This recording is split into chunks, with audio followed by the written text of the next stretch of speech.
করবা না, আমি বিডিও অফিসে ফোন করে দিয়েছি। আপনি বিডিও অফিসে ফোন করলেন? ফোন করবো না? সপ্তাহে কদিন ডিম দেন? কেন 4 দিন? কি মিথ্যে কথা বলছিস রে? গত সপ্তাহে যে 2 দিন দিলি। দাঁড়াও ভাবি দাঁড়াও, কটা ডিম হয়? 2টো। প্রত্যেকটা বাচ্চার মাথা পিছু সরকার থেকে 16টা করে ডিম দেওয়া হয়। সেই ডিমগুলো কোথায় যায়? কোথায় আবার যাবে? তারের পেট টেট পাও না? মনে হয় চালের বস্তা দিলি বাড়াইছে। দেখো, বেশি উল্টাপাল্টা কথা বলবো না।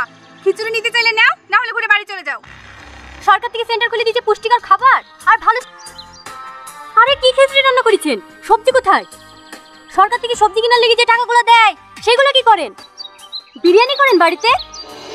দেখা গেছে তোমাদের ডিম নিয়ে সমস্যা, তো আমি সবাইকে একটা করে কাঁচা ডিম দিয়ে দিচ্ছি, তাহলে তো সব ঠিক হয়ে যাবে। কি করেছে তোর ডিমে? আমাদেরকে বোকা মনে হয়? সারা জীবন বাচ্চাদের খাবার চুরি চুরি করে খেয়ে আজ একটা করে হাতে ডিম ধরে দিলেই সবাই মেনে নেবে।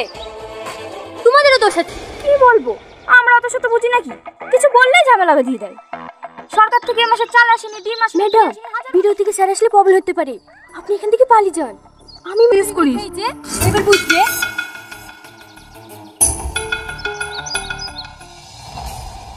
ঘর, তুই কোথায় যাচ্ছিস?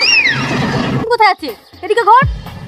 চালাকি করা না, ভিডিও সাহেব আসবে, মীমাংসা হবে, তারপর এখান থেকে যাবি, নাহলে ঠ্যাং কেটে দেবো।